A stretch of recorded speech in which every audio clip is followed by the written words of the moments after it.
Homeopathic doctor वो हैं जो प्रकृति की शक्ति को समझते हैं और उसी शक्ति का उपयोग करके रोगियों को ठीक करते हैं। और आज ऐसी शख्सियत हमारे साथ मौजूद है, डॉक्टर रोहित। स्वागत है सर आपका हमारे पॉडकास्ट में। Thank you. और कैसे हैं आप सर? मैं ठीक। ठीक है सर।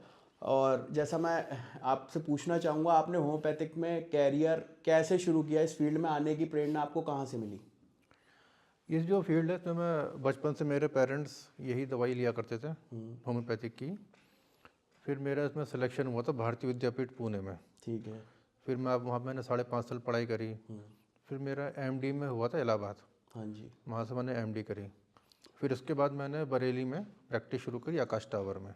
ठीक है। तब से 2013 से लेके आज तक मैं प्रैक्टिस कर रहा हूँ। ठीक है सर। सर इसमें एक महत्वपूर्ण क्वेश्चन आता है, होम्योपैथी और एलोपैथी में जो मेन अंतर आप देखते हैं वो क्या है, और आपके अनुसार होम्योपैथिक का क्या महत्व है? एलोपैथिक और जो सबसे बड़ा डिफरेंस है एलोपैथिक और होम्योपैथिक में, ये क्वेश्चन कई बार उठता है। जो सबसे बड़ा डिफरेंस है, एलोपैथिक जो है इमरजेंसी में बहुत सही है, उसके बिना पॉसिबिलिटी नहीं है कि आप सरवाइव कर जाएं। इमरजेंसी है, एक्सीडेंट हो जाए, हार्ट अटैक हो जाए, वहाँ पे आपको मैनेजमेंट के लिए जाना पड़ेगा। लेकिन जो ओपीडी केसेस हैं जहाँ पे आपको क्वालिटी देनी है, क्वालिटी ऑफ लाइफ है, वहाँ पे होम्योपैथिक ही बेस्ट रहता है। जैसे आर्थराइटिस हो गया, अस्थमा हो गया, है ना, कोई गैस्ट्रिक प्रॉब्लम हो गई, स्किन की डिजीज़ हो गई, वहाँ पे आपको होम्योपैथिक से ही रिजल्ट आएंगे। वरना एलोपैथिक में क्या है, इसका आपको सप्रेशन ही रहेगा, ये आपको लाइफ लॉन्ग दवाई वो लेनी पड़ेगी।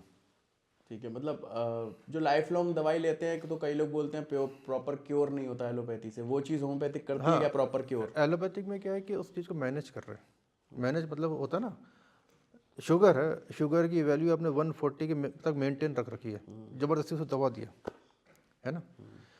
लेकिन हमारे में कैसा है कि हम अगर सही टाइम पे पेशेंट आया है इनिशियल स्टेज में ही, तो हम उसको क्योर कर देते हैं।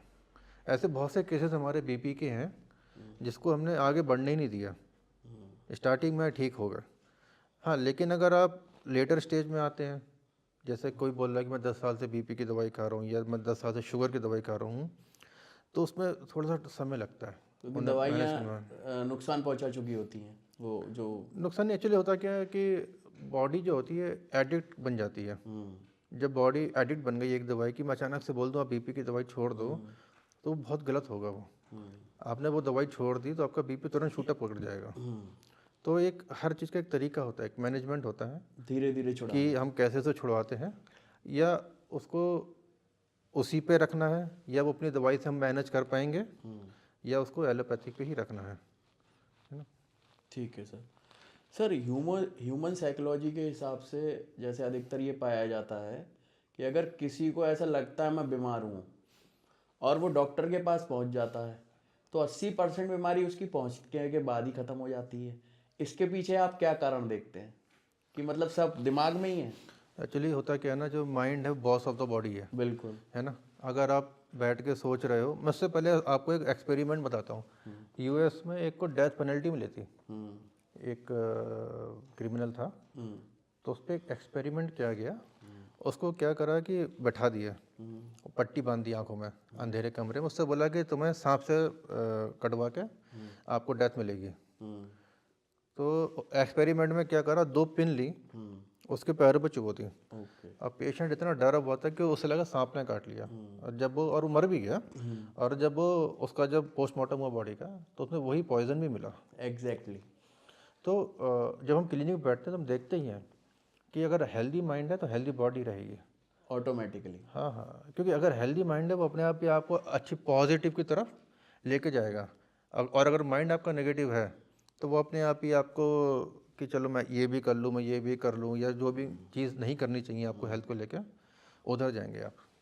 मतलब आपका मतलब ये है, अगर पॉजिटिव माइंड है, एक हेल्दी माइंड है, तो बॉडी का फिट होना और माइंड का फिट होना, मेंटल और फिजिकल बॉडी का एक इसके सबऑर्डिनेट है, मतलब एक इसके एसेट है कि वो होगा ही ऑटोमेटिकली अगर माइंड फिट है। आपके यहाँ कभी भी देखना, डिप्रेशन और स्ट्रेस लेना बहुत आम बात है हर घर में।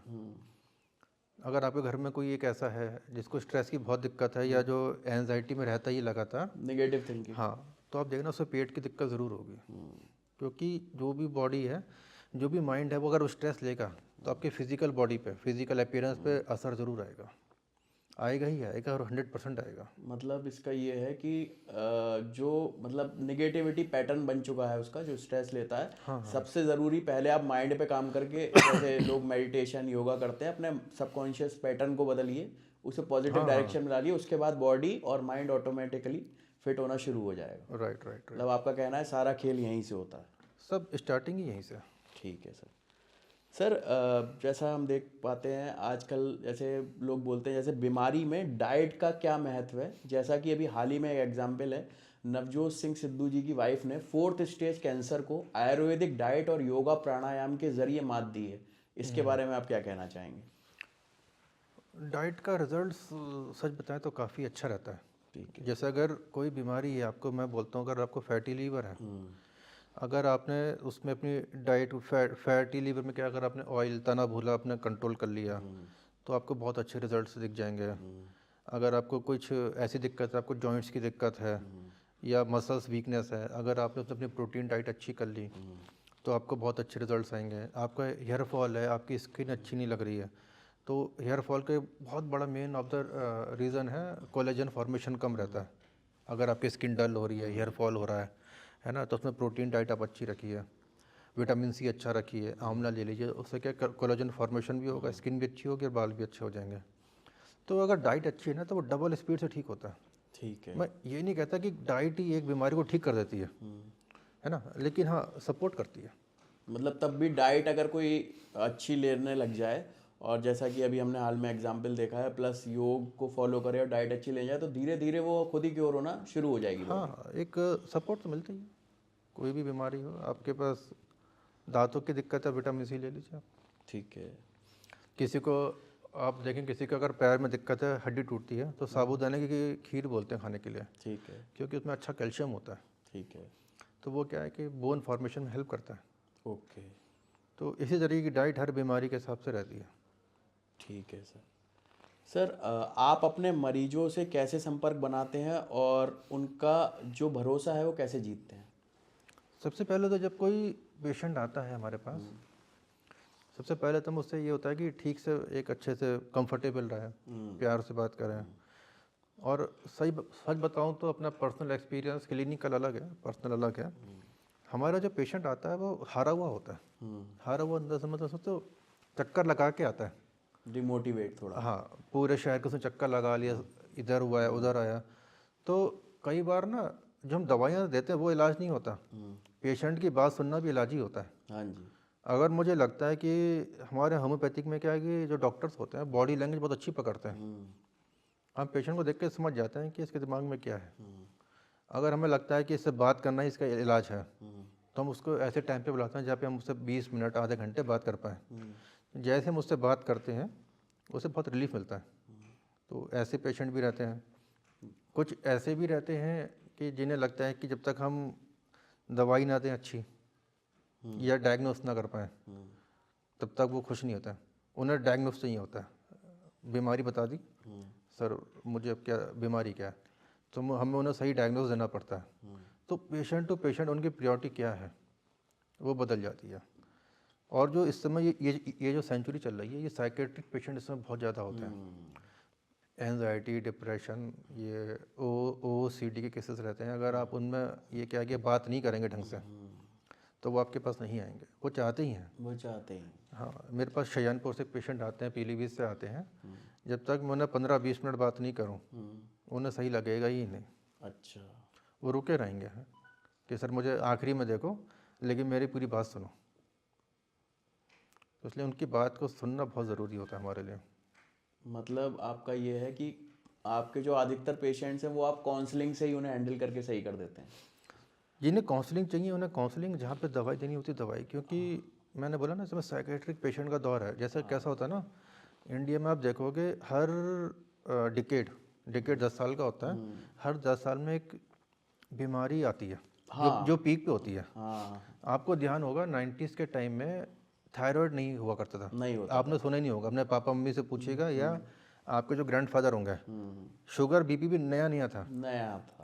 तो इस पे आऊँगा। अर्ली 2000 में थायराइड आना शुरू हो गया, अचानक सबको थायराइड निकल रहा था।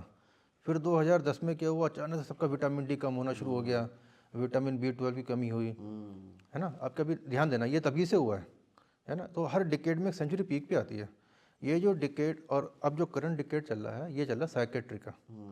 इस समय डिप्रेशन, एंजाइटी के बहुत पेशेंट हैं, चाहे इसको आप कुछ भी मान लीजिए, वर्कलोड है। नहीं, अभी तक हम लोगों ने अपनी, जैसे माँ बाप हो गए या दादा दादी हो गए, कभी डिप्रेशन वर्ड इतना सुना नहीं था। या तो जब से ये मार्केट में वर्ड आना शुरू हुआ है डिप्रेशन, तो लोग ज़्यादा ले रहे हैं। ये मतलब जैसे एक से मन का खेल कह सकते हैं, जैसे कि मन का ही खेल है, आप इसमें ही फंसे हो जब इंसान कुछ इस तरह से है ये। 80s में क्या हुआ करता था ना, जब आपके पापा मम्मी जब यंग थे, सोर्सेज तो थे नहीं कुछ भी, बाइक नहीं थी, गाड़ी नहीं थी, टीवी था वही ब्लैक एंड वाइट।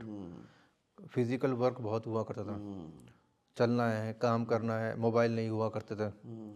जब से ये मोबाइल की अपेयरेंस हुई आई है, अब लोगों ने बैठ के काम करना शुरू कर दिया है। खासतौर पे ये जो इंस्टाग्राम है, फेसबुक है, ये बहुत ज़्यादा खतरनाक चीज़ें हैं।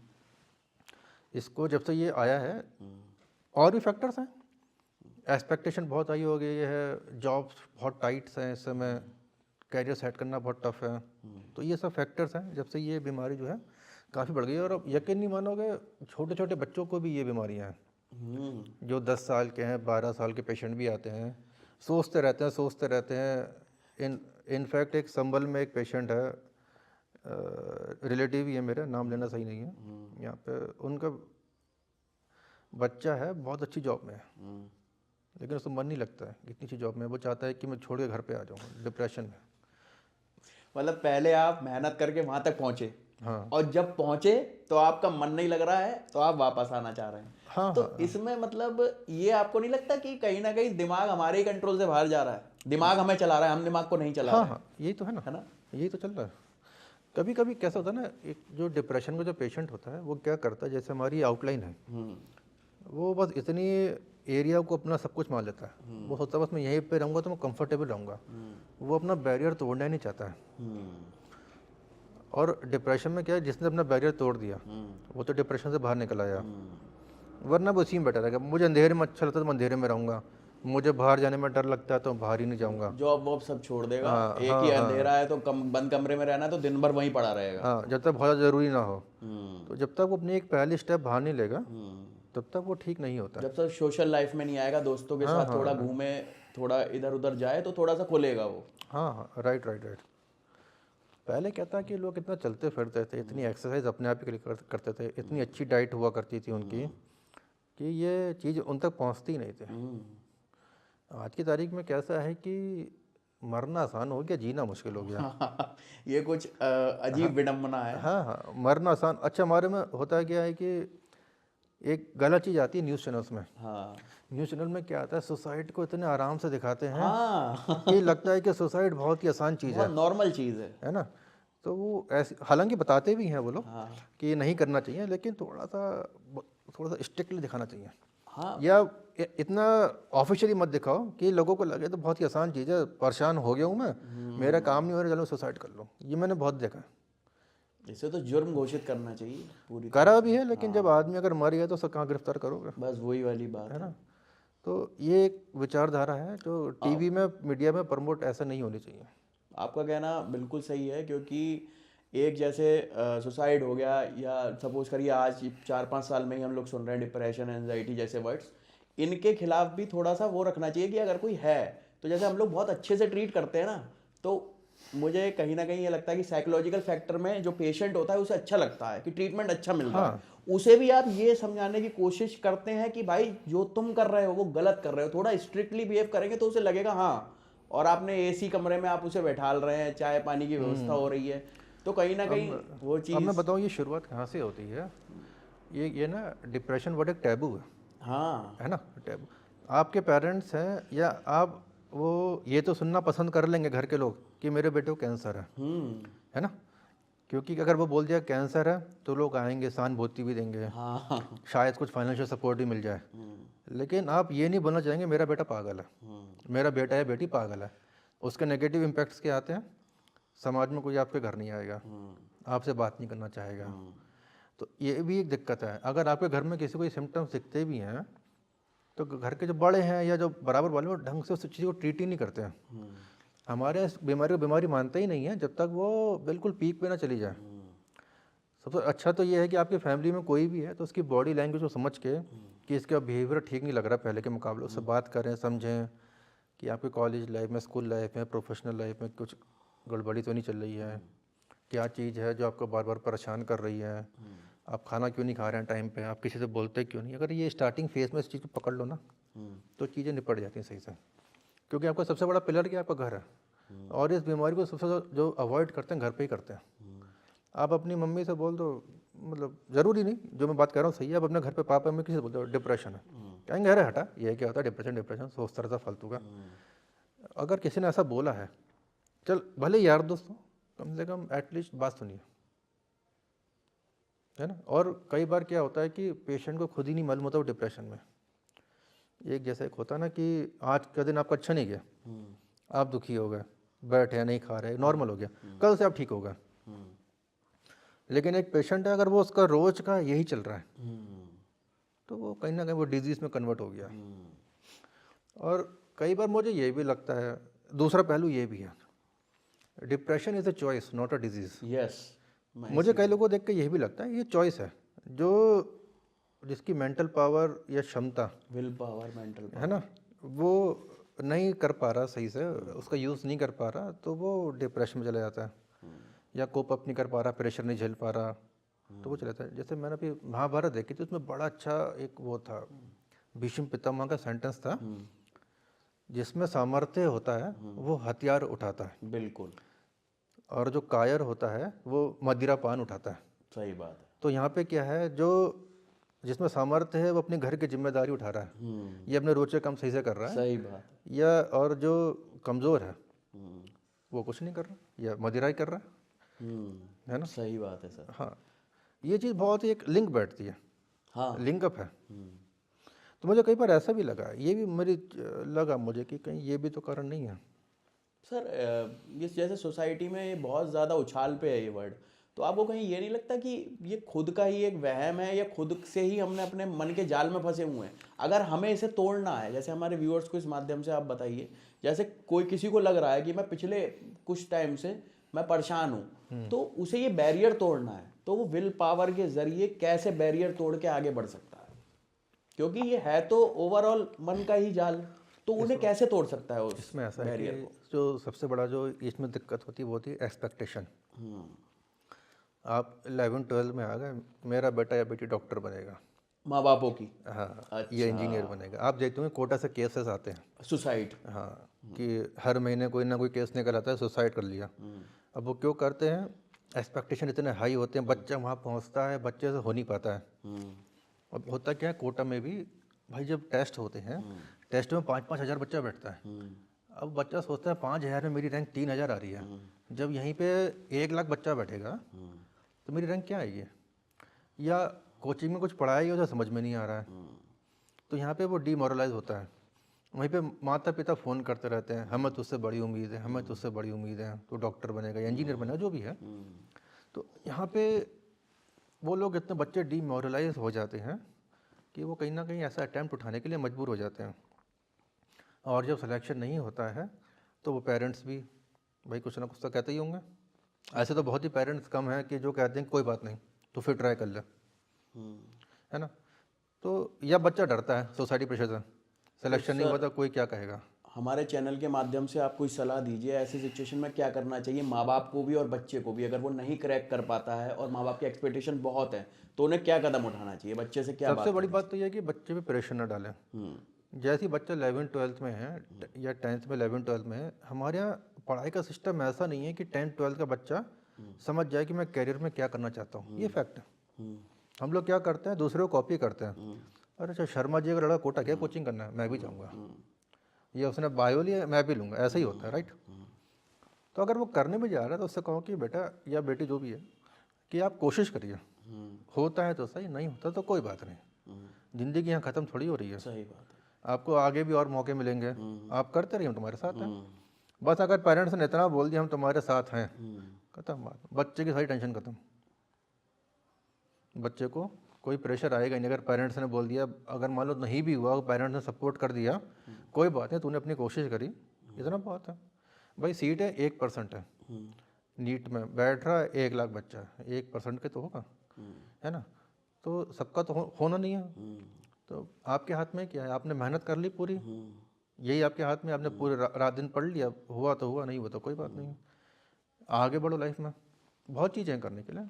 बिल्कुल सर, बिल्कुल। तो मतलब पॉजिटिव माइंडसेट रखें आगे। पॉजिटिव माइंड सेट रखना, यही सोचा। अच्छा, कोचिंग में जाके क्या होता है कि दिन भर पढ़ते रहते हैं, थोड़ा सा अगर एक्सरसाइज कर लें, चाहे शाम को चाहे सुबह, तो बहुत उन्हें रिलीफ मिलता है। ठीक है सर। सर आप अपनी प्रैक्टिस में कौन से सबसे कॉमन गलतियां देखते हैं जो आपके मरीज आमतौर पर करते हैं,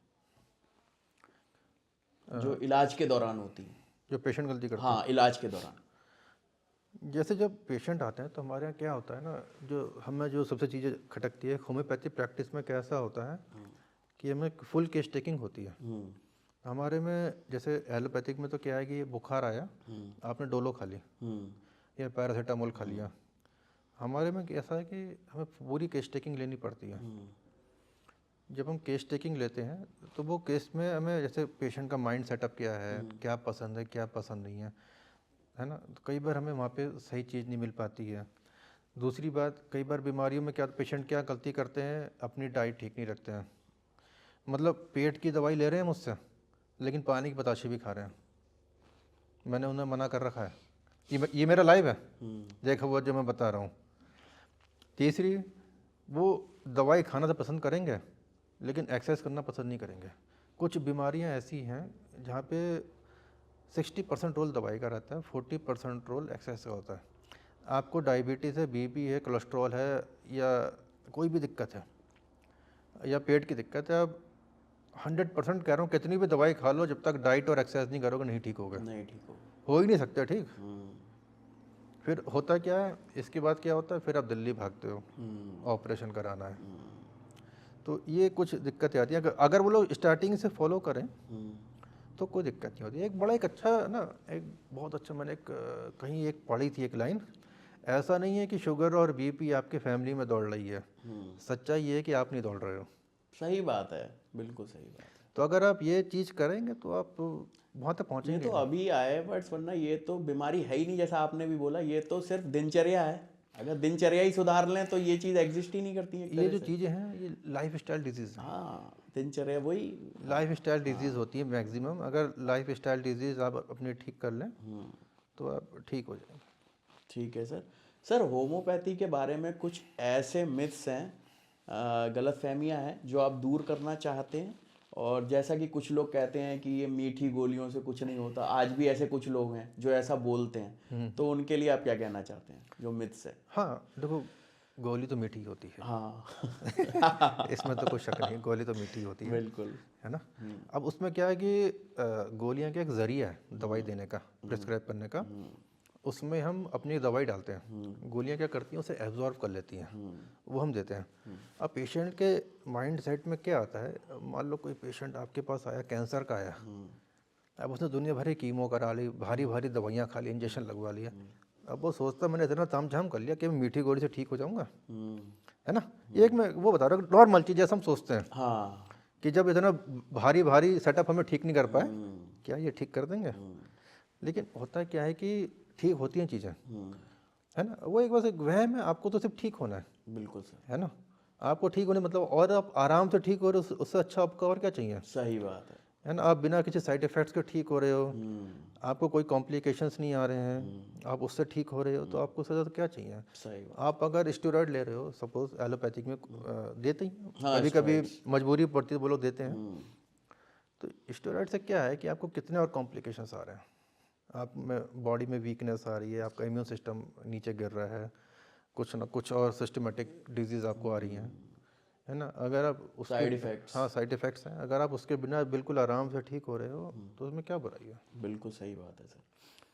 और मैं सच बोलूँ, ये चलता रहता है होम्योपैथिक एलोपैथिक का, लेकिन जिसको जहाँ फ़ायदा वो जाता है। हम होम्योपैथिक डॉक्टर्स हैं, मैं सच बोलूँ, मेरी मदर को शुगर है 20 साल से, वो एलोपैथिक लेती हैं। ठीक है। लेकिन और मेरे ऐसे बहुत से दोस्त हैं जो एलोपैथिक में प्रैक्टिस में हैं, वो होम्योपैथिक लेते हैं। ठीक है। तो जिसको जहाँ फ़ायदा है वो वहाँ पहुँचता ही पहुँचता है। है ना। लेकिन मिथ कुछ नहीं है, मिथ क्या है कि बाकी जो मिथ है वो एक मार्केट में बनाया जाता है, क्योंकि कहीं ना कहीं आप कंपटीशन दे रहे हो। कोई जो हमारे पेशेंट आते तो वहीं से ही हैं, एलोपैथिक में से तो आते ही हैं। हाँ जी। हाँ, कुछ कई अब तो डायरेक्ट भी आते हैं, लेकिन सब आते तो वहीं से हैं। जो मैंने पहले बोला कि भटके हुए पेशेंट, हाँ जी। है ना, तो भटके मतलब कहाँ से हैं, किसी हॉस्पिटल से तो आ रहे हैं। तो वो कहीं ना कहीं भाई प्रोफेशन में तो पेशेंट तो छीना ही है हम लोगों ने, हाँ जी। हाँ जी। है ना। हाँ हाँ। तो इसलिए वो फैलाया भी जाता है। हाँ, लेकिन मैंने यही सुना है कि होम्योपैथी में भी ऐसी कोई बीमारी नहीं है नहीं जिसका होती है, इलाज ना हो, नहीं बट मैक्सिमम, थोड़ा समय लग सकता है, पर हाँ एक हाँ, क्योर सब चीज़ों का है। मैक्सिमम हर बीमारी ठीक है, लेकिन कैसा होता है ना, एज ए डॉक्टर आपको समझना ही भी पड़ता है कि बीमारी कौन सी स्टेज में है। सही बात। अगर पहली और सेकेंडरी स्टेज में है तो बीमारी बहुत अच्छे से ठीक होती है होम्योपैथी में, है ना। जैसे जॉइंट्स पेन है, घुटने का दर्द है, बहुत अच्छे से ठीक होता है। लेकिन अगर मैं ये बोलूँ कि सारे जॉइंट्स पेन ठीक होते हैं, वो गलत हो जाएगा। अच्छा। अगर घुटने में किसी की स्थिति इतनी ज़्यादा खराब है, एक साइनेबल फ्लूइड होता है जिससे हमें घुटना मोड़ने में आसानी होती हाँ जी सर। है ना। अगर वो बिल्कुल सूख गया है, जॉइंट्स आपस में चिपक गए, इरोजन है, तो वहाँ पे क्या है कि अगर ऑपरेशन की रिक्वायरमेंट है तो आपको कराना ही पड़ेगा, अच्छा। है ना।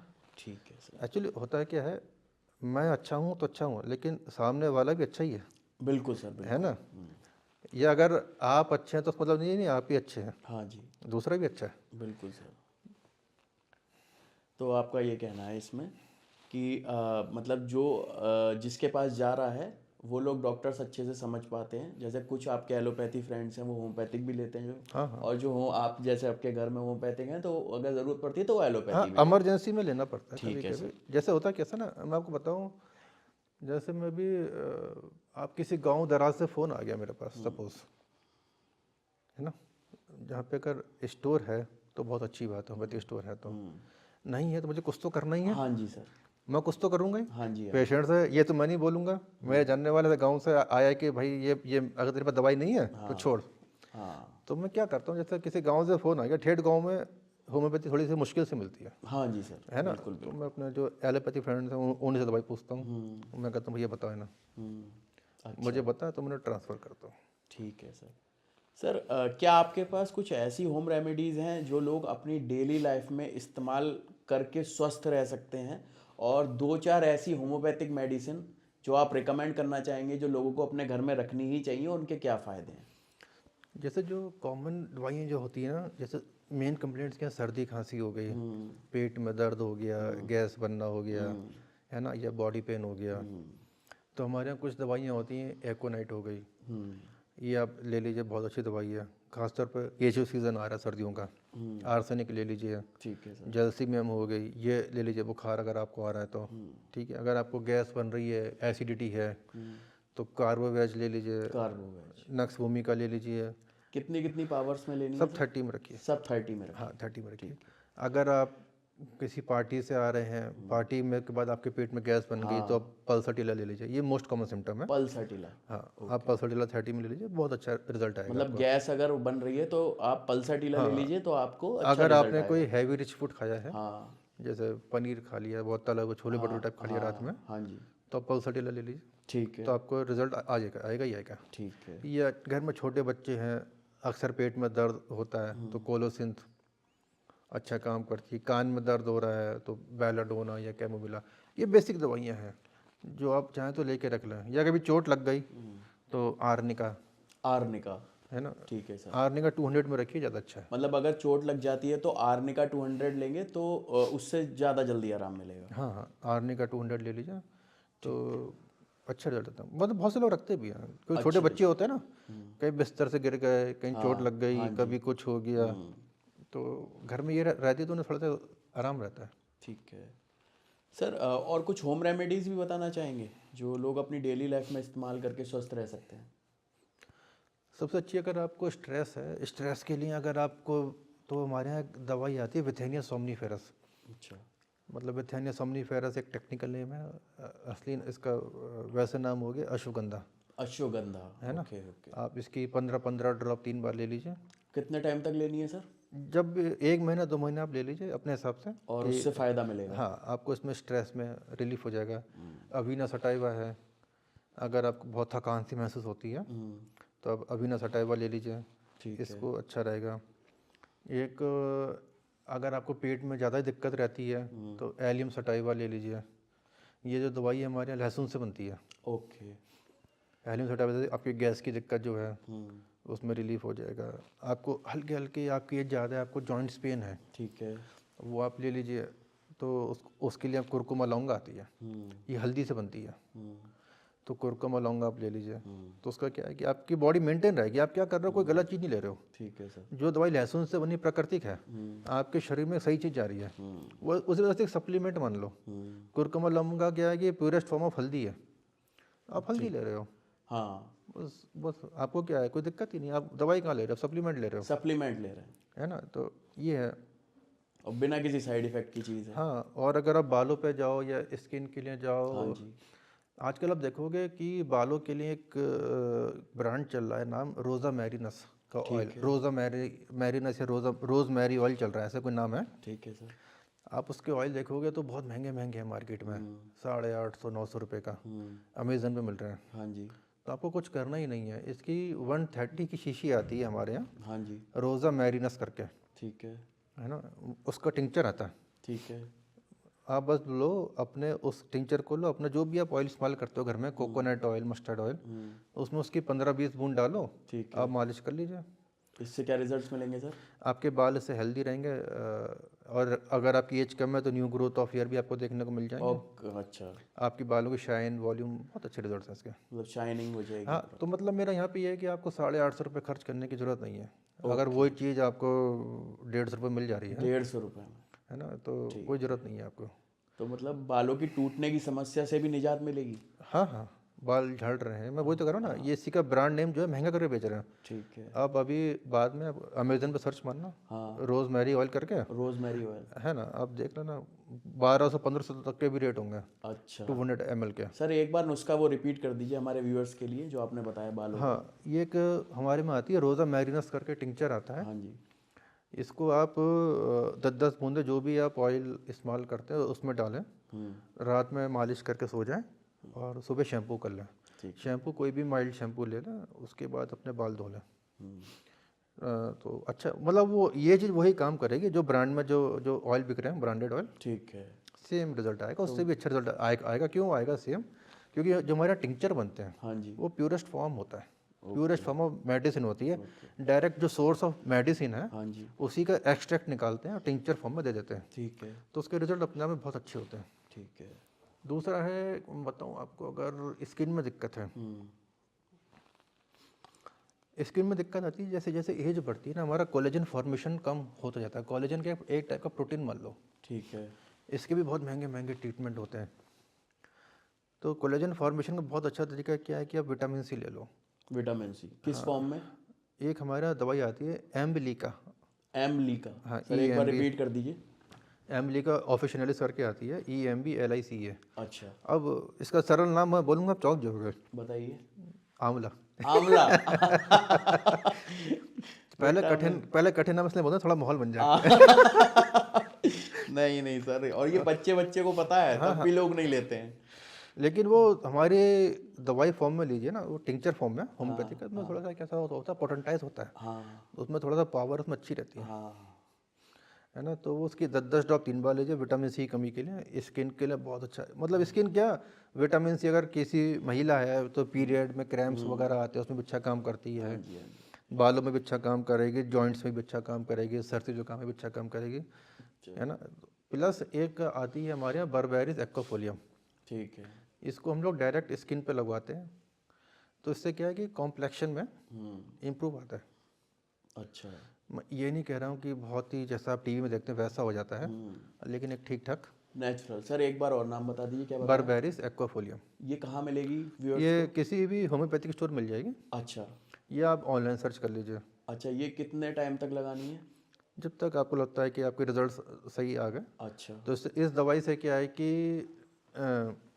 आपके अगर कोई स्पॉट्स हैं दानों के, वो भी चला जाता है, ठीक है ना। तो ये भी मिल जाती है मार्केट में। और मैं एक बहुत अच्छी दवाई बताऊँ, जैसे किसी के दाने होते हैं इसमें गड्ढे पड़े थे चेहरे पे, हाँ जी, हाँ जी, है ना, जैसे गड्ढे गड्ढे पड़ गए, हाँ जी, हाँ जी। इसके लिए लोग बहुत परेशान होते हैं। हाँ ये मेरा अपना एक्सपीरियंस रहा, ये मैंने मतलब पढ़ता ही है कहीं ना कहीं। हाँ जी, हाँ जी। तो एक हमारे यहाँ दवाई होती है कैलकेरिया फ्लोर 3x। कैलकरिया फ्लोर, हाँ। इसकी 8 से 10 गोली रोज़ आप गर्म पानी में ले लीजिए। तो ये जो मेडिसिन है कोलेजन फॉर्मेशन बनाती है। अच्छा। इसमें आपको रिज़ल्ट तुरंत नहीं मिलेंगे, हम्म, लेकिन 3 महीने में मैंने इसमें रिज़ल्ट देखे हैं। क्योंकि एक 2 फीमेल पेशेंट आई थी, ये मैंने उन्हीं को दिया था। हम्म। तो उनके यहाँ यहाँ यहाँ पूरा गाल भर हुआ था गड्ढों से। अच्छा, भर गए वो? हाँ भर, उस समय भरे था। जब 3 महीने बाद जब आई तो हाँ मेरे मेरे पास हर महीने आई, सर नहीं ठीक हुआ, नहीं हाँ ठीक हुआ। हाँ। मैंने कहा अब लेते रहो। हम्म, तो 3 महीने बाद रिजल्ट आना शुरू हो गया था। अच्छा। 3 महीने बाद जो आउटर जो एरिया था हम्म, वो भरना शुरू हो गया, ठीक है। फिर धीरे धीरे अंदर का। हम्म, तो उसके रिजल्ट बहुत अच्छे हैं स्किन के लिए। उससे क्या है कि इलास्टिसिटी इंप्रूव होती है। ठीक है। क्योंकि क्या है कि सब मेडिसिन नेचुरल एलिमेंट से बनी हुई है। हम्म, तो ऐसा नहीं है कि मैं बोलूँ कोई नुकसान हो रहा है आपको, हम्म, नुकसान भी कुछ नहीं है। ठीक है। मतलब अगर स्किन में गड्ढे हो जाते हैं, एक बार सर दवाई आपने कौन सी बताई थी? Calcarea, floor, Calcarea floor Calcarea 3x। Floor 3x आप ले लीजिए, ये टैबलेट फॉर्म में आती है। और 3 महीने तक कंटिन्यू लेना है इस? नहीं, 3 महीने में तो रिजल्ट आने शुरू होते हैं। आप चाहो तो 6 महीने, जब तक आपको ये नहीं लग रहा। हाँ जी। अच्छा, इसमें क्या है कि और भी पावर आती है। हम्म, 3x के बाद 6x आती है, हाँ जी। 12x आती है। हम्म, आपने जैसे 6 महीने पहले 3x ले ली, हम्म, फिर आपने 12x ले ली, तो अच्छा। धीरे धीरे आप अपनी पावर बढ़ा लो उसकी, ठीक है सर। तो इम्प्रूवमेंट आपके और बढ़ जाएंगे। अच्छा, इससे फ़ायदा होगा। हाँ हाँ, होता ही होता है। ठीक है सर। सर, क्या आपको लगता है कि होम्योपैथिक को मेन स्ट्रीम मेडिसिन प्रैक्टिस में और अधिक जगह मिलनी चाहिए? अगर हाँ तो क्यों? नहीं, यहाँ मुझे लगता है कि जो अभी इसकी जो पोजीशन है उससे ऊपर तो उसको होना ही चाहिए। उससे ऊपर होना चाहिए। हाँ, उससे ऊपर तो होना चाहिए। मैं किसी और पैथी के खिलाफ भी नहीं हूँ। मैं तो कहता हूँ सब मिलजुल के चलो। मिलजुल के चलो। बहुत काम है, पेशेंट बहुत हैं। आजकल नेचुरोपैथी भी हाँ हो हाँ, रही है। मिलजुल के चलो। लेकिन जो अभी है, होता कैसा है, ये सब गवर्नमेंट का फोकस पे होता है। हम्म, जैसे ही गवर्नमेंट फोकस डालती है वो सेक्टर अपने आप उठ जाता है। हम्म, आपने देखा होगा जब कोरोना टाइम था, हम्म, सिर्फ रामदेव रामदेव चल रहे थे चारों तरफ, बाबा रामदेव बाबा रामदेव। हम्म, उनका सब सही है, कोई बुराई नहीं है, हम्म, है ना। लेकिन गवर्नमेंट ने क्या करा, फोकस डाला उस पर। हम्म, जब उस सेक्टर पे फोकस डाला तो सेक्टर अपने आप ही लोगों की नज़र में आया, अखबार में आया, न्यूज़ में देखा। तो अगर ऐसा कोई पहल गवर्नमेंट करती है हम्म। तो उससे आगे बढ़ना चाहिए, तो काफ़ी फ़ायदा होगा। ठीक है सर। तो इसमें जैसे आपने आयुर्वेदिक की बात करी कि आयुर्वेदिक पे रामदेव जी जो प्रोडक्ट्स बनाते हैं उस पर फोकस था, तो आयुर्वेदिक और होम्योपैथिक भी लगभग लगभग सेम ही है, बस उसमें क्या होता है, एज अ एंटीऑक्सीडेंट उसमें आपका अल्कोहल का फॉर्म में डाला जाता है। हाँ हाँ, यही अंतर है, इसके बारे में कुछ बताएं सर। आयुर्वेदिक के हमारा तो सबसे प्राचीन इलाज है। हाँ, उसमें देसी घी की फॉर्म में हाँ दवाइयाँ तैयार होती हैं। आयुर्वेदिक क्या है, सबसे प्राचीन है एकदम। पता नहीं ये तो कब से चल रहा है, कोई नहीं जानता। हाँ बिल्कुल सर। हजारों सालों से चल रहा है ये। है one of the best treatment है, मैं मानता हूँ। हम्म, अब लेकिन अब होता क्या है कि आज की तारीख में लोग क्या कर रहे हैं, आयुर्वेद में क्या हुआ है कि जैसे जो प्योर आयुर्वेद कर रहे हैं बहुत अच्छा है, लेकिन जब से इन्हें एलोपैथिक की परमिशन हुई है हम्म, तब से मैं काफ़ी लोग जानता हूँ, मेरे यार दोस्त जो हैं हम्म, बहुत हैं। क्योंकि हम जिस कॉलेज में थे ना पुणे में, हम्म, वहाँ पे सारे कॉलेज साथ में थे, हाँ जी। MBBS BDS BAMS BHMS। हम्म, तो सब एलोपैथिक पे फोकस कर रहे थे। ठीक है। तो ये एक नेगेटिव पॉइंट आता है। अच्छा। तो वो लोग अपनी प्योर आयुर्वेद छोड़ के, अच्छा। और फोकस। ऐसा नहीं है कि हमारे यहाँ नहीं है, हमारे भी ऐसे बहुत लोग हैं हम्म, जो होम्योपैथी छोड़ के एलोपैथिक में चले जाते हैं, ठीक है ना। है। ये तो हर जगह है, ये हाँ हाँ, ये हर जगह, इससे थोड़ा बचना चाहिए। आप जिस फील्ड के हो, आखिरी तक मुझे लगता है आप उसी फील्ड में रहो तो उसी फील्ड में ही आपको नाम मिलेगा। थोड़ा समय लग जाए, लेकिन अड़ेग होके आप उसी के साथ रहिए हाँ, जिस तो ही फील्ड में आपको है। नाम मिलेगा, वरना आपको किसी ना किसी के अंडर में काम करना पड़ेगा। बिल्कुल सर, बिल्कुल। किसी के अंडर में काम करना पड़ेगा, थोड़ा सा झुक के काम करना पड़ेगा, क्योंकि आप एलिजिबल नहीं हो ना। ठीक है। हमारी फील्ड में हम एलिजिबल नहीं उस चीज़ के। तो अगर मैं ये काम कर रहा हूँ तो मैं झुक के तो काम करूँगा। सही बात है सर। फिर मैं कहीं पकड़ना नहीं चाहूँ तो मैं ऐसा काम करूँ ही क्यों। सही बात है सर। तो मैं अपनी फील्ड पे रहूँगा। हाँ हाँ, बिल्कुल सर। और ऐसा नहीं है कि ये कॉपी, हमारी कॉपी एलोपैथिक नहीं करती। जैसे मैंने बोला, हमारे यहाँ जॉइंट्स पेन की दवाइयाँ आती हैं, बॉसवेलिया है, होम्योपैथिक में भी है, आयुर्वेद में भी बॉसवेलिया, कुरकुमा लाऊंगा। मैं एक दिन ऑर्थोपेडिक में खड़ा था स्टोर पे, किसी का एक्सीडेंट हुआ था, हाँ जी। तो वहाँ पे एलोपैथिक फॉर्म में इन दवाई को भी देना शुरू कर दिया, अच्छा। बॉसवेलिया और कुरकुमा लाऊंगा। ओके। तो वो भी कॉपी कर रहे हैं। क्यों कॉपी कर रहे हैं भाई? फ़ायदा हो रहा है तभी तो कॉपी कर रहे हैं। तभी कॉपी कर रहे हैं। ठीक। ये आपने डेंगू में देखा होगा, कहते हैं कि पपीता खिलाओ आप या बकरी का दूध पिलाओ। एक ड्रॉप आती है उसकी हाँ पपाया हाँ वाली। हाँ हाँ राइट, ये भी होम्योपैथिक और आयुर्वेद का ही है। हाँ अब आप देखोगे कि एलोपैथी प्रैक्टिशनर ये देने लग गए हैं, हाँ उनके यहाँ इसकी टैबलेट्स आती हैं। हाँ, प्लेटलेट्स बढ़ाती है हाँ तुरंत। हाँ, करी का पपाया मिलती है। हाँ सर, एक बार उसका नाम बता दीजिए व्यूअर्स को। करी का पपाया आता है प्लेटलेट्स बढ़ाने के लिए, और ये डेंगू में इस्तेमाल होती है। अच्छा, इसका यूज़ करना चाहिए अगर इस हाँ तरह हाँ, से ये डेंगू के कैरी का कोई पपाया सिम्टम्स हैं। है, ये होम्योपैथिक में और आयुर्वेद में दोनों में आती है। इसकी 10-10 ड्रॉप ले लें तो काफ़ी हेल्पफुल रहती है। ठीक है तो सर। मैं वही बोला, जिसको जहाँ फ़ायदा होता है वो जाता ही जाता है, बिल्कुल सर। डेफिनेटली जाता है। इसमें फिर जब मैं फिर से एक फैक्ट बोलता हूँ, जब आदमी को लगता है कि मैं यहाँ से पैसे कमा सकता हूँ तो उस चीज़ को फॉलो कर लेता है, बिल्कुल सर बिल्कुल। वरना वो कंपनियाँ क्यों फॉलो कर रही हैं? सही बात है सर। अपने पेन किलर दें, अपने सही बात। सप्लीमेंट्स दें, भाई आयुर्वेदिक वाली चीज़ क्यों उठा रहे हो आप? सही बात है सर। है ना? तो वो सब करते हैं एक दूसरे, जहाँ से फ़ायदा मिलता है। ठीक है सर। सर आप अपने कैरियर के दौरान कौन सी सबसे प्राउड मोमेंट को याद करते हैं और क्यों? करियर के दौरान कुछ ऐसी डिजीज़ हुई हैं लोगों को। एक को था सोराइसिस। लीवर की जो। नहीं, सोराइसिस क्या है? स्किन की डिजीज़ होती है। अच्छा, स्किन की। ठीक है। जो आप लीवर ही कह रहे हो वो सिरोसिस ऑफ लीवर होता है। अच्छा अच्छा अच्छा अच्छा, ठीक है ठीक है। सोराइसिस होती है, उसमें क्या होता है कि जो स्किन होती है पूरी सांप की तरह बन जाती है, मतलब है ना, वाइट स्केलिंग हो जाती है। अच्छा अच्छा, जो सफ़ेद हो जाता है हाँ मुंह हाँ एकदम। हाँ, पूरी स्केलिंग, हाँ हाँ। पूरी वो छूटती भी रहती है, ठीक ठीक। खुजली भी होती है, उसमें ब्लीडिंग भी होती है। जो जो सर हम लोग देखते हैं जिनका पूरा मुंह सफ़ेद हो जाता है उस डिजीज से, वो वही वाला? नहीं, सफ़ेद तो नहीं, लेकिन वो विटिलिगो होता है, सफ़ेद दाग होता है वो। हाँ इसमें क्या होता है, जैसे एक सांप की अपने स्किन देखी हुई चमकीली चमकीली हाँ सी, जी सर। वैसी होती है, स्केलिंग पड़ जाती है, वाइट वाइट वाइट वाइट से स्केल से होते हैं, वो झड़ते रहेंगे, है ना। आप उसको झाड़ते रहेंगे, फिर उसमें नीचे रेड रंग के एरप्शंस होते हैं, कई बार उसमें से ब्लीडिंग भी होती है, स्किन आपकी बहुत ड्राई पड़ जाती है, मतलब पूरी बॉडी में होता है। हाँ जी। अब ऐसे पेशेंटों को क्या होता है, सोशल लाइफ इनकी बहुत डिप्रेसिव होती है।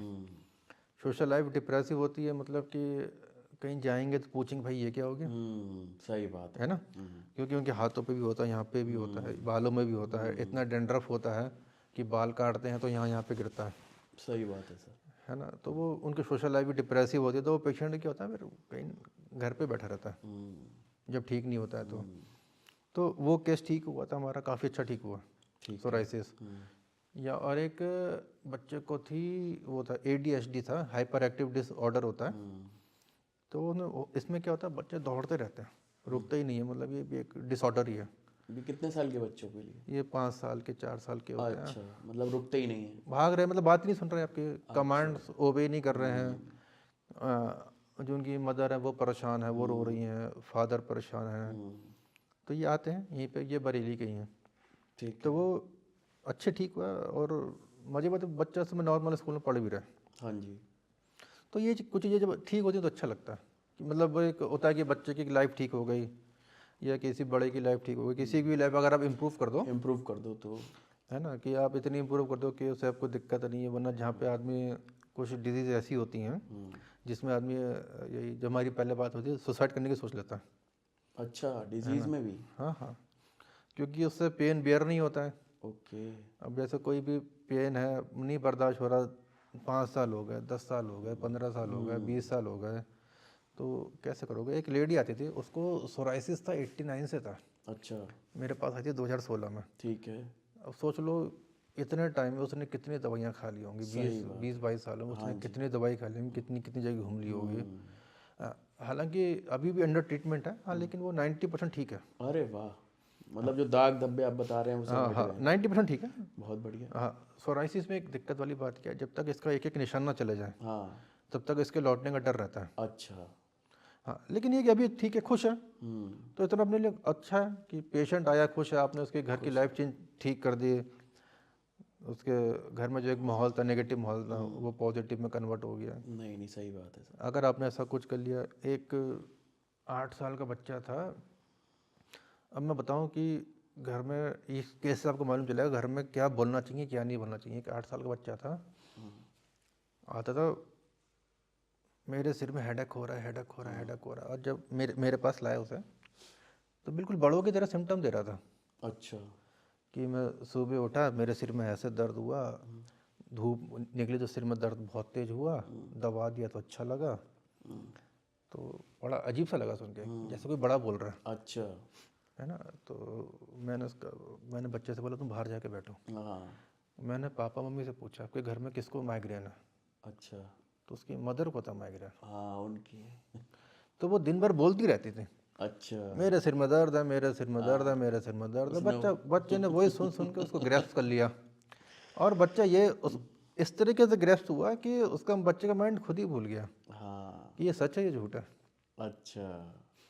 है ना। क्योंकि ऐसे नहीं बच्चा भी झूठ बोल रहा है। मतलब वो बिलीफ सिस्टम में आ जाता है। हाँ, ऐसे नहीं बच्चा भी झूठ बोल रहा है, उसके सबकॉन्शियस माइंड में वो चीज़ बैठ गई। बैठ गई तो वो चीज़ शुरू हो जाएगी। हाँ, तो वो दिल्ली सब हुआ है, आपने MRI करा लिया, CT स्कैन करा सब लिया, सही आया होगा। सब नॉर्मली आना था जब है ही नहीं। तो मैंने पहली बार घर पे यही बोला, मैंने इन शब्दों का इस्तेमाल ना करें जब ये बच्चा सामने आया। हाँ बिल्कुल, ये नेगेटिव वर्ड्स होते हैं एक तरह से बच्चों के मैंने कहा कि बिल्कुल सही शब्दों का इस्तेमाल करें।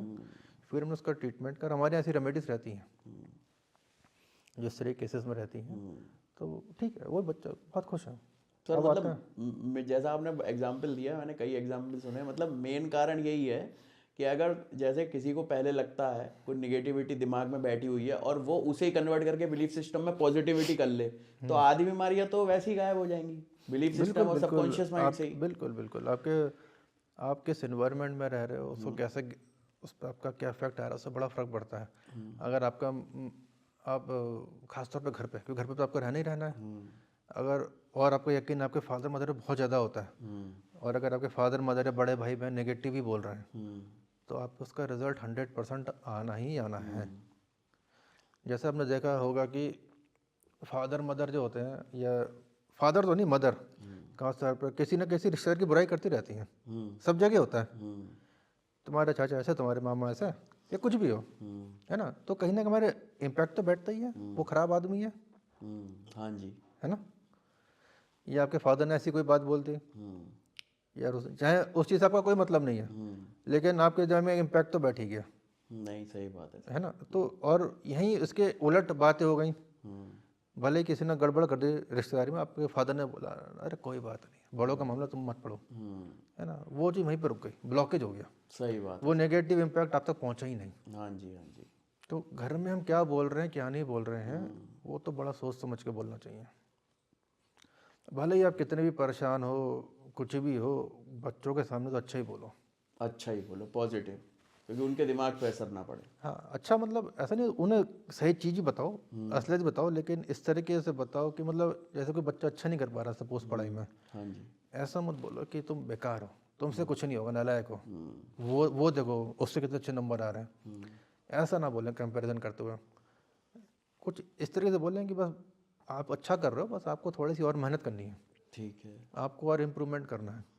अगर आपने कंपैरिजन कर दिया तो बच्चे में जो इन्फिनिटी कॉम्प्लेक्स बैठ जाएगा, वो फिर लाइफ लॉन्ग खिंचता ही रहेगा, खिंचता ही रहेगा और वो। टाइम में निकलता है। अरे किसी किसी का तो निकलता ही नहीं है। एक पीलीभीत का केस आता है एक, वो ये पेशेंट का नाम लेंगे, जब मैंने उनकी हिस्ट्री ली तो उनके बचपन से मैंने यही सीखा, उन्हें बचपन से ही वो भी एग्रेसिव बहुत है, एंगर बहुत था उनमें। तो मैंने यही बताया था, तो बचपन में उन्हें बहुत दबाया गया। अच्छा। बात बात पर डांटा गया, दबा के रखा गया, कुछ करने नहीं दिया गया ढंग से। मतलब चीज़ 50 पैसे की हुई, आपने इल्ज़ाम 100 रुपये का लगा दिया, या आपने रिएक्शन बहुत बड़ा दे दिया, मारना पीटना शुरू कर दिया। तो उसमें बंदे में गुस्सा भरा हुआ है, वो आज भी है। तो उससे क्या हो रहा है, उससे आज की उसकी लाइफ अफेक्ट कर रही है, वो चीज़ नहीं निकलती है। पास्ट को ढो के चलना हो कहते हैं हाँ हाँ, कि मतलब प्रेजेंट में आ ही नहीं पा रहा है, पास्ट की लाइफ को ढो के चल रहे हैं। ठीक है। तो इसलिए घर का तो माहौल अच्छा रखना ही पड़ेगा आपको। सही बात कह रहे हैं। और अगर आपको कुछ ऐसी बातें भी करनी है हस्बैंड वाइफ में भी, या फादर मदर, तो छोटे बच्चे से हट के बात करो, जब वो स्कूल चला जाए, सो जाए, तब आप बात करिए। और उनके सामने जब बात करें तो प्यार से ही करें। हाँ, टीवी में ऐसे बहुत चीज़ें आती हैं आजकल, कंटेंट, टीवी का जो कंटेंट आजकल काफ़ी एब्यूसिव हो गया है, बिल्कुल। उससे बचाएं। वही सीख रहा है। हाँ, एडल्ट्री बहुत जल्दी दिखा रहे हैं टीवी में, हाँ। उसको हटाएं अभी, क्योंकि इससे क्या होता है ना, प्यूबर्टी है जल्दी आ रही है बच्चों में, सही बात है सर, समय से पहले आ रही है, समय से पहले, जो कि गलत है। हाँ हाँ, क्योंकि इससे क्या होता है कि इनोसेंस खत्म हो रहा है, ये बोलते हैं ना मासूमियत। हाँ। वो ख़त्म हो जाती है। सही बात है सर, तो वो समय से पहले चीज़ आना भी ठीक नहीं है। सही कह रहे हैं सर। लेकिन होता क्या है कि नेटफ्लिक्स है, अमेजन प्राइम है, कंट्रोल होता नहीं है। हाँ वही चीज़ है। ये मैं सबको नहीं कर रहा, मैंने भी स्टार्टिंग में किया है। तो फिर मेरी बेटी ना डरने लग गई। मैंने वॉर मूवी देख ली, वॉर क्या, लड़ाई झगड़े वाली, अच्छा। अक्षय कुमार की, तो वो डर गई। अब वो बेटी मेरी क्या कह रही है, पापा ये लोग टीवी से बाहर तो नहीं आएंगे मारने के लिए, इतना डर गए। हाँ तब से मैंने कसम खा ली भाई साहब, 4 साल हो गए इस बात को। हाँ, मैंने कहा ये नहीं देखूंगा मैं इसके सामने। सही बात है सर। तो ये चीज़ें हैं, घर से सीखते हो। अब मैंने कहा कि फिर ये मैं राय सबको देता हूँ, ठीक है। बच्चे का चाइल्डहुड जितना स्ट्रांग रहेगा, उसका आगे का जीवन उतना ही स्ट्रांग रहेगा। ये नहीं कह रहा कि मैं पैम्परिंग करो, उसे टफनेस सिखाओ।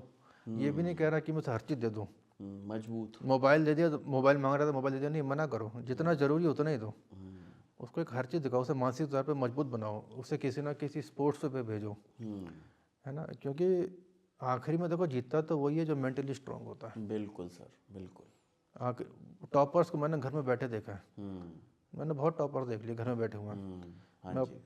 मैं अपनी बेटी के स्कूल में भी जाता हूँ तो मैं यही बोलता हूँ कि भाई इसके नंबर कितने आए मुझे इंटरेस्ट नहीं है, हाँ ये स्पोर्ट्स में कैसा कर रही है। बस। तो उसके प्रिंसिपल मुझसे कहते हैं, डायरेक्टर आप जैसे पेरेंट्स मैंने कम ही देखे। हाँ तो मैंने कहा कि क्योंकि मैं देखता हूँ ना, हम्म क्लिनिक पे मैं बैठ के देखता हूँ हाँ कि सही। क्या ये नंबर तो आ ही जाएंगे, नंबर तो देर सवेर आ ही आ जाएंगे, ही लेकिन जाएंगे सर, पहले अंदर से स्ट्रांगनेस आनी चाहिए। क्योंकि होता कैसा ना, आपने जो 12th तक जो टॉप कर रहा होता है, हम्म टॉपर उसमें एक्सपेक्टेशन बैठ गई टॉपर के। और जब वो टॉपर एक बार गिरता है नीचे, फिर उसके लिए उठना बहुत मुश्किल पड़ जाता है। सही बात है।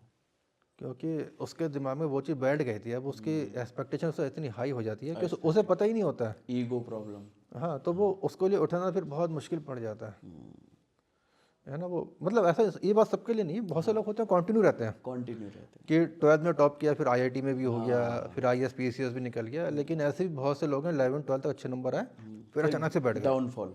ये आपने भी देखा होगा, हाँ देखा है मैंने। आपके बहुत क्लासमेट्स होंगे जिनसे आपको बहुत उम्मीदें होंगे, हाँ जी, हाँ लेकिन जी। आज कुछ नहीं, नहीं। आप उनसे आगे बढ़ गए होंगे।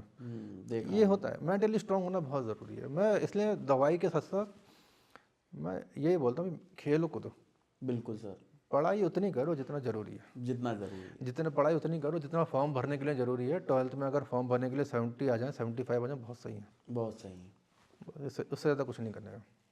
ठीक है।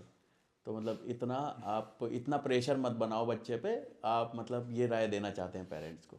हाँ, नहीं प्रेशर नहीं, जो जैसा है उसे प्रकृति से दूर मत करो। प्रकृति से दूर, क्योंकि नेचर के पास, क्योंकि 5 तत्वों से शरीर बना है, 5 तत्वों में रहेगा तो ऑटोमेटिकली फिट रहेगा। हाँ, उसे मिट्टी से जुड़ा होना बहुत हाँ ज़रूरी है। बहुत ज़रूरी है। ठीक है सर।